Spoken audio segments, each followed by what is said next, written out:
নমস্কার সবাইকে, আমি পম্পি আবারও চলে এসেছি আপনাদের সামনে ছোট্ট একটা ভিডিও নিয়ে। আজকের ভিডিওতে আমি যা রাত্রে রান্না করব তাই আপনাদের সাথে ছোট্ট একটা ভিডিও শেয়ার করব। ভালো লাগলে একটা লাইক করে আমার পেজটাকে ফলো করে আমার পাশে থাকবেন। আমি এখানে নিয়েছি আধা কিলোর মতন চিকেনটাকে ভালো করে আমি ধুয়ে নিয়েছি। এর মধ্যে লবণ, হলুদের গুঁড়া, জিরার গুঁড়া, লঙ্কার গুঁড়া, ধনিয়ার গুঁড়া, সামান্য একটু তেল দিয়ে ভালো করে ম্যারিনেট করে রেখে দেব 15 থেকে 20 মিনিটের মতো। আর আজকে আমি চিকেনটাকে দই দিয়ে বানাবো, তো এখানে আমি ভালো করে সব কিছুকে ম্যারিনেট করে রেখে দেব। আর এখন চলুন আদা রসুন পেঁয়াজটাকে কেটে নিই। এটা ঢাকনা দিয়ে রেখে দিলাম। এখানে আমি আদা রসুনকে ছুলে নিয়েছি, এটাকে গ্রেটার দিয়ে গ্রেট করে নেব। আর এখানে পেঁয়াজ কুচিয়ে নিয়েছি, আর এদিকে টমেটো একটা কেটে নিয়েছি, আর কাঁচা লঙ্কা। এখানে আমি আলুগুলোকে বেশ লাল লাল করে ভেজে তুলে নিলাম।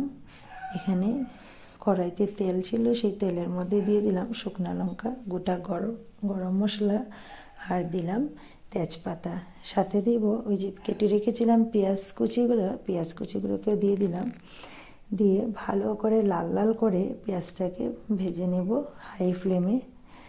আমার পেঁয়াজটা যখন লাল লাল করে ভাজা হয়ে যাবে, এখানে আমি সামান্য একটু লবণ দিলাম, কারণ আমি আগেই চিকেনের মধ্যে লবণ দিয়েছি, তার জন্য এখানে অল্প করেই লবণ দিলাম। এখানে দিয়ে দেব আগে এই যে গ্রেট করে রেখেছিলাম আদা রসুন, আর সাথে কাঁচা লঙ্কা, সব কিছু দিয়ে সামান্য একটু জল দিয়ে আমি ঢাকনাটা দিয়ে সিদ্ধ হতে দেব পেঁয়াজটাকে। এখানে আমি আগের থেকে যে ম্যারিনেট করে রেখেছিলাম মাংসটা, সেই মাংসর মধ্যে 3 চামচের মতন দিলাম দই, দিয়ে ভালো করে হাত দিয়ে আবারও কচলিয়ে কচলিয়ে মেখে রেখে দেব। এখন পেঁয়াজটাকে মশলাগুলোকে ভালো করে ভেজে নেব। তো আমি মশলা সব মাংসর মধ্যেই দিয়ে দিয়েছিলাম, দিয়ে মাখিয়ে নিয়েছি। এই জন্য পেঁয়াজের মধ্যে শুধু লবণই দিলাম, আর কোনো মশলা দেব না। এখানের মধ্যে টমেটোটা দিয়ে টমেটোটাকেও একটু গলতে দিব, ঢাকনাটা লাগিয়ে রেখে দিলাম। টমেটোটা একটু নরম হলে তারপর ভালো করে আবারও ঘাটা দিয়ে, দেখুন টমেটোগুলো আমার গলে গেছে, আর মশলাটাও একদম মাখা মাখা হয়ে গেছে। এখন যে তেজপাতাগুলো দিয়েছিলাম, তেজপাতাগুলো বেশ বড় বড় ছিল, ওই জন্য তেজপাতাটাকে তুলে ফেলে দেব। তেজপাতার আর এখানে কাজ নেই। এখন আগে থেকেই যে ম্যারিনেট করে রেখেছিলাম সেই মাংসটাকে দিয়ে দিব।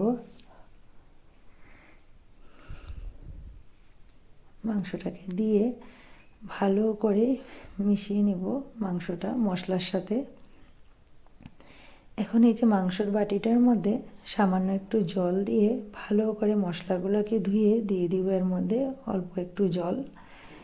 আজকের মাংসটা একদম কষা কষা করে বানাবো, তার জন্য এর মধ্যে জল দেব না, একদম অল্প একটু জল, যেটা মাংসর বাটিটার মধ্যে মশলা লাগা ছিল এইটুকুনি জল দিলাম। আর একটুকু জল দেব না, আজকের মাংসটা একদম কষা কষা করেই বানাবো।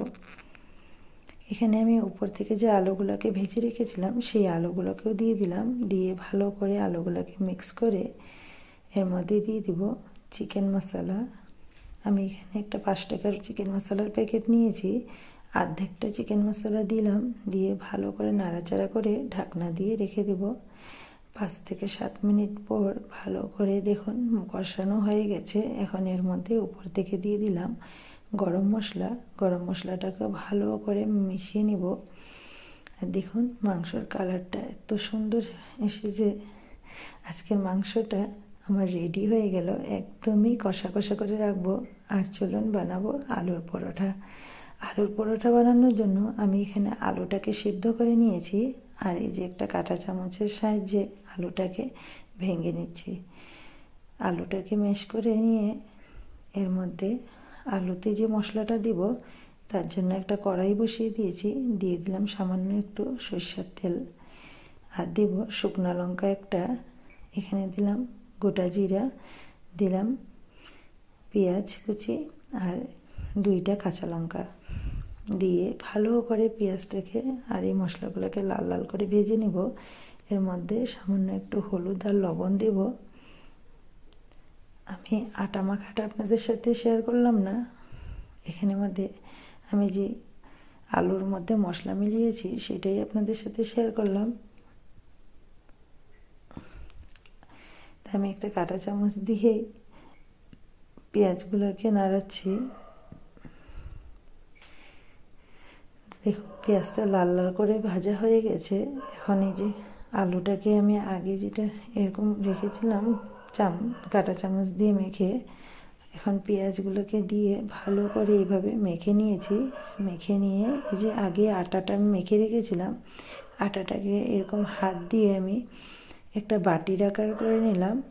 তার মধ্যে এই যে পুরটাকে মেখে রেখেছি আলুর, সেই পুরটাকে ভরিয়ে এরকম করে একদম ভালো করে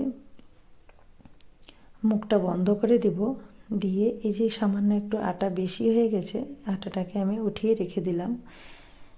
হাত দিয়ে চাপা দিয়ে দিয়ে ভালো করে একটা পুর আমার রেডি হয়ে গেল।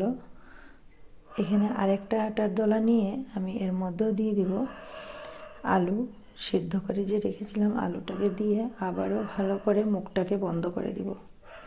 এইভাবে করে আস্তে আস্তে করে মুখটাকে বন্ধ করলে আলুটা ভিতর থেকে বেরিয়ে আসবে না। তো আমি দুইটাকে আপনাদের সামনে দুইটা আটার মধ্যে পুর ঢুকিয়ে দেখিয়ে দিলাম। এইভাবে করেই আমি করেছি। এখন একটা বেলনি নিয়ে নিলাম।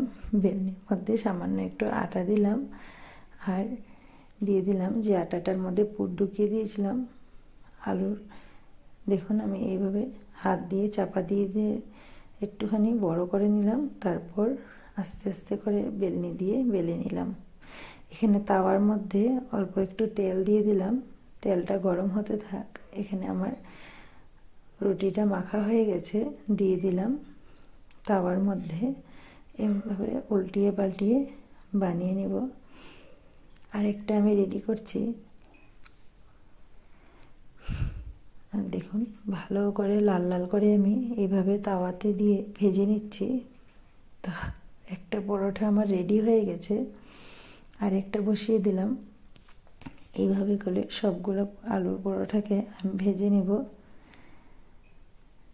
তো দেখতেই পারলেন একদমই সোজা আলুর পরোটা, আর খেতে খুবই ভালো হয়েছিল।